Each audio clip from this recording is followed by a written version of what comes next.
In a video game, if you come across an empty room with a health pack, extra ammo, and a save point, you know some serious poop is about to go down. What is the real-life equivalent of this? Recent experience, 11 p.m. in a particularly rough neighborhood, random guy on a bicycle calls out from a distance and is riding towards us at an alarming pace. Me and my friend stand firm expecting trouble as the cyclist slows his pace. Cyclist, go. Keep walking. Friend, what? Cyclist begins to pick up pace again. Cyclist, madness just happened down the road, keep moving. Friend, say no more. Couple minutes later police sirens ring out a couple blocks over. Found out the next day someone's body was found chopped up and left out in the street. I expected murder, attempted murder, gunshots, gang war. I got a chopped up dude. What the heck? For you, the day a dismembered corpse was left in the street was the scariest moment of your life. For Mexico, it was Tuesday. Bike dude was the murderer. Your parents bringing you your favorite food, and talking in a higher voice. I want to see some stories like these. This happened to me once. My mum brought boneless fried chicken with mashed potatoes from KFC. That's my favorite food. The whole day was amazing and I was so happy. Then they told me my dog ran away. I was in a small state of depression, since I never saw him again. This was me in middle school. Mom picked me up early from school, seemed uncomfortable and also oddly cheerful, like someone that's never been happy before trying it out for the first time. Something was up. She was telling me that we should totally go to Dave & Buster's soon, and asking me how I'd feel about doing it next week. Then I get into the car and my two pseudo-aunts, Mom's co-workers, were in there. These two women didn't even know each other. One was from her previous job, so it was weird as hell that Mom was telling me we were all gonna go home and hang out and have a ladies' day together. This was so unbelievably out of character, and everyone in the car is avoiding eye contact with me and making terrible jokes now, so I have this sinking feeling in my gut but still didn't quite get it. Was I in trouble? My uncle, who was pretty much my father, and the only positive male influence in my life, had died of a heart attack caused by his hemophilia. This was my first time losing anyone, and he was someone so important to me. I know this has contributed to my PTSD and anxiety that I was later diagnosed with, for different reasons. I am terrified when anyone is pausing when they talk to me, or being called into a meeting of any kind, even though I don't necessarily have a reason to be. The fear of receiving some catastrophic bad news is one that I have all the time and very real for me. My life was never the same after he passed, and I think about him often still, 7 years after the fact. It's still really fresh sometimes. In a working environment, suddenly finding out that a whole bunch of your responsibilities have been taken up by another employee who won't say much about it, and your manager starts asking more questions about where you keep stuff. Hi, I'm Chris Hansen from Dateline NBC. Have a seat. If you can use all your material for an exam, you know you are gonna need it. Coming in early for a quick chat with your boss and all the partners are there.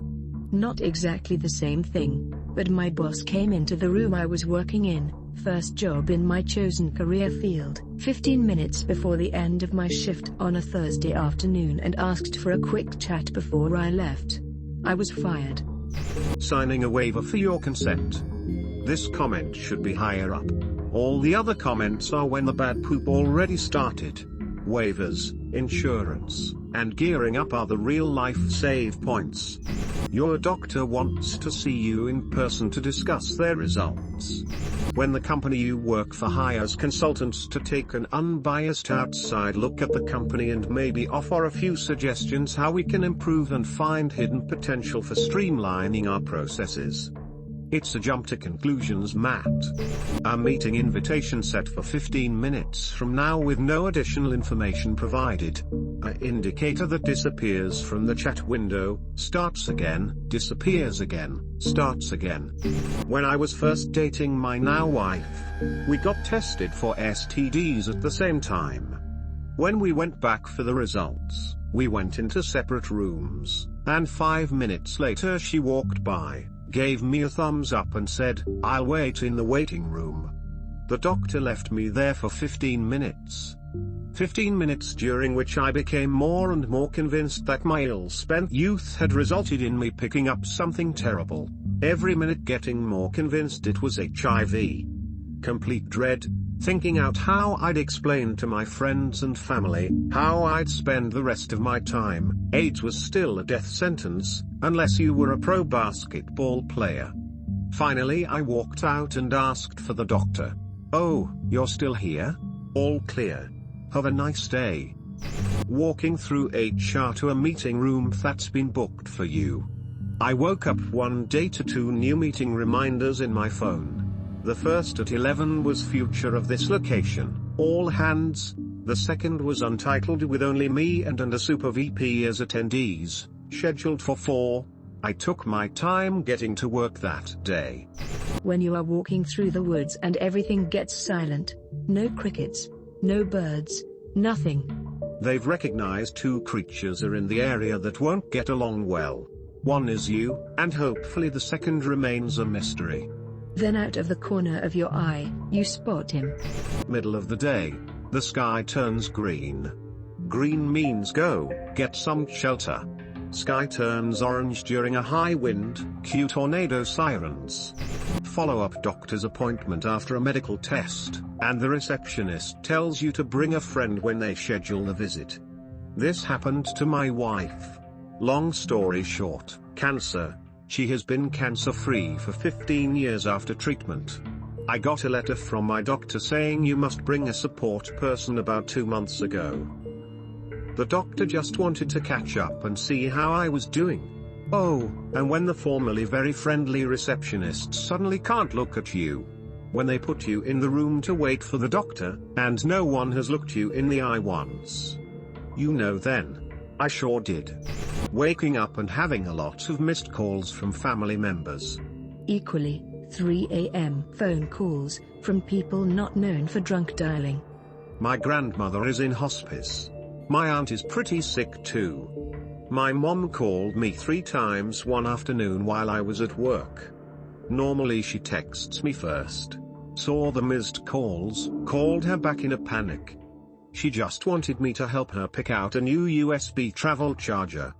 I had a college exam once, and we have to set our phones on silent and leave them at the front of the class. Exam lasted 2.5 hours, and when I finished I saw 13 missed calls from Dad. My grandpa was sick at the time and I thought the worst. I went pale and started shaking.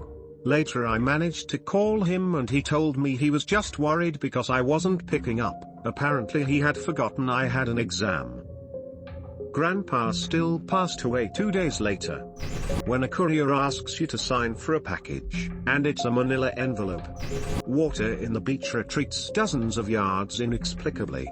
Do you, A, look for unburied treasure on the sea floor? Turn to page 63. B, fill a basket full of easily caught fish gasping for air? Turn to page 63, I mean 65.